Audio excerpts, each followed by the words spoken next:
things have changed a little bit when it comes to cannabis and what you can and can't buy here in the province of Ontario. And obviously, there's still some people who have been quite critical of the way that the retail rollout for legal cannabis has gone in the province of Ontario. Jodie Emery is one of those people. She's one of the leading cannabis activists in Canada. She joins us on the phone lines to have a conversation about that here this morning. Hi, Jodie. Nice to talk to you again. Good morning. Oh, good morning. Thank you for having me. Wanted to ask you first about the edibles and cannabis products being available. 2.0 is a Canadian press headline here in the province of Ontario. That obviously, look, more variety for consumers is a good thing, but it still leads me to believe that we're not going to be able to manage our supply issues any better, and the issue of where you can purchase these things is not going to get any better either if there's still only one or two stores in a city the size of London.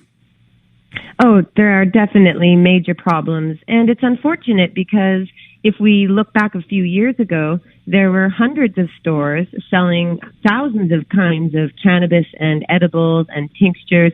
Most of them were even lab tested, standardized dosages, reliable branded products made by trustworthy Canadians, no different than what you'll find at a farmer's market or a craft fair.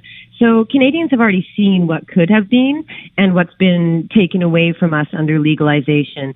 But we can still fix it. It just requires some courage from politicians to get rid of these prohibitive, costly, excessive regulations that are preventing not just consumer enjoyment, but also preventing economic growth for everybody's benefit. Right, and that was one of the reasons that we were supposed to be in favor of legalization is, hey, this can turn into a huge industry, and we're deliberately shrinking the size of the industry. Oh, exactly, and it's sad because governments often talk about small businesses and entrepreneurs, and those are the backbone of our country. But when we opened up cannabis culture dispensary franchises, we were getting requests from about 300 people who wanted to open up a store quickly with good products and trusted customer service. And there's major interest in that. Again, we already had thousands of stores across Canada selling cannabis responsibly to adults without any problems, but they've all been shut down with new law enforcement crackdowns and these laws that force only the rich into the legal regime, whereas everyone else is still excluded. So it's unfortunate, but I'm hoping we can make things better. Many people are working on it now, and I hope that the Ford's government, their style of government, will push through some changes that are desperately needed. On the one hand, you've got this lottery system that was scrapped, but at the same time, they're going to slowly roll out these licenses for stores. And what that means is that a small local business owner who has limited financial means can't open up the way they could open up a coffee shop or a restaurant. They have to be multimillionaires or partner with big corporations. So hopefully we can make it more reasonable to get the licenses. But of course, as I'm sure you're going to point out, the supply issue is a major problem. There isn't even any quality cannabis or goods. And again, very unfortunate because for years, Canadians have seen marijuana everywhere, and that's what was supposed to be legalized. And so now the government's trying to reinvent a massive market that should have been legalized in the first place. Well, it's when you have huge limitations on who can grow it. Yeah, that's going to mean that there is going to be a limit as far as the amount of supply you're going to have. Again, this is an example of this industry should have been big, and there should have been a chance for a lot of people to create jobs and make money in this industry. And instead, for reasons I can't come up with, we're deliberately shrinking the size of the industry. I thought this was supposed to be about making money and enjoyment for consumers, but that's not at all what's happening here. Well, the problem is government got in the business of business. Right. So we saw across Canada, provincial governments and the federal government and local governments and police, everybody got really greedy and they thought, wow, this is an $8 billion industry. We should take it for ourselves. But the industry already exists and it's just still underground, still illegal, still the same as it ever was.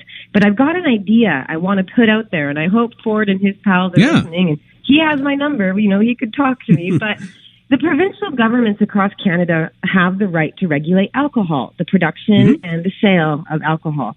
I went to the Supreme Court of Canada with the Como case in 2017 to try and get rid of the alcohol monopolies, but we lost.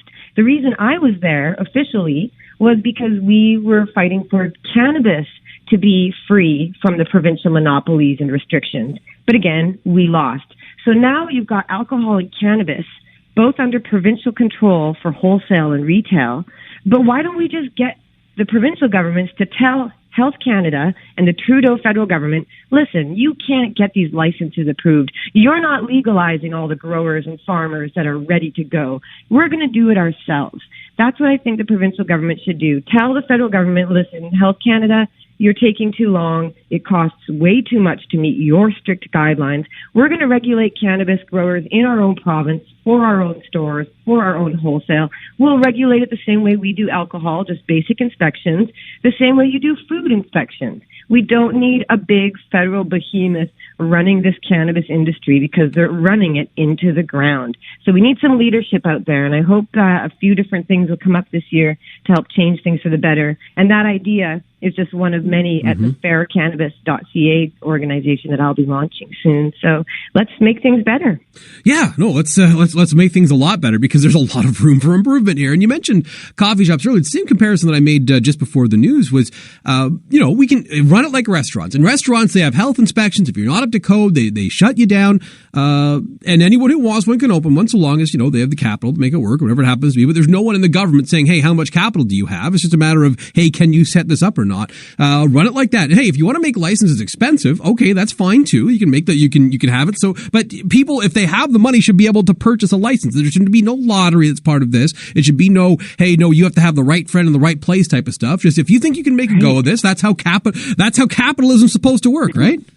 Right. That's how the free market is supposed to work. And again, we already had thousands of dispensaries across Canada that self-regulated in the absence of federal regulation. And that's why courts and judges often said that dispensaries are at the heart of access.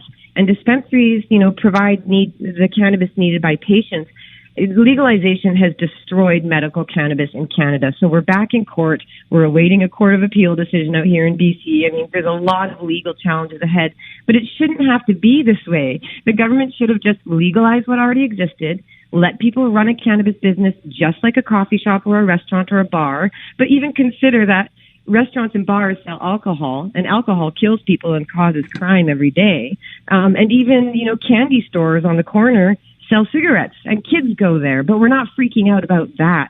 So we need reasonable, fair regulations and laws. And again, I really want to reach out to everybody to get things improved on all fronts. And I'll be launching faircannabis.ca soon. People can sign up, and we can fix all these problems from the taxation, which is out of control and will kill all the businesses. We even have free speech issues with packaging and branding.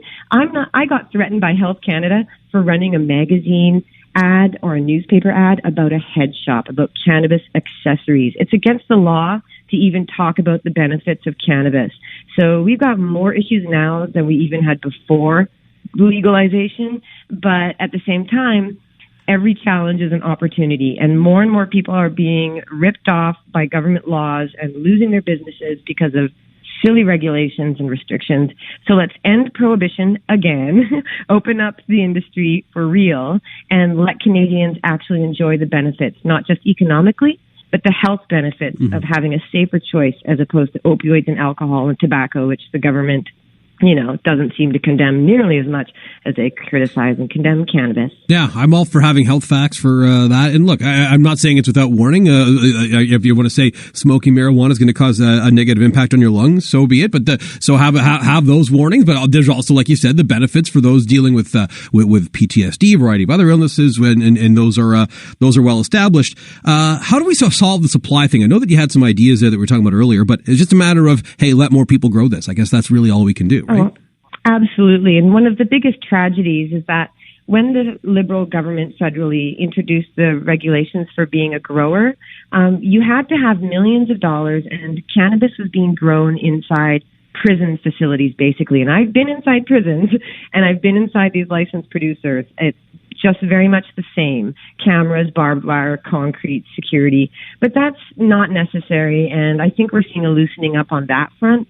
But again, you can't take a massive industry in Canada and try and reinvent it. It would be similar to the federal government telling all the farmers market growers, hey, if you make honey or if you grow vegetables or you make your own jams and preserves or even your own wine, you need to get a Health Canada license. You have to wait 2 years. You need a criminal record check. You need a bunch of money in your bank.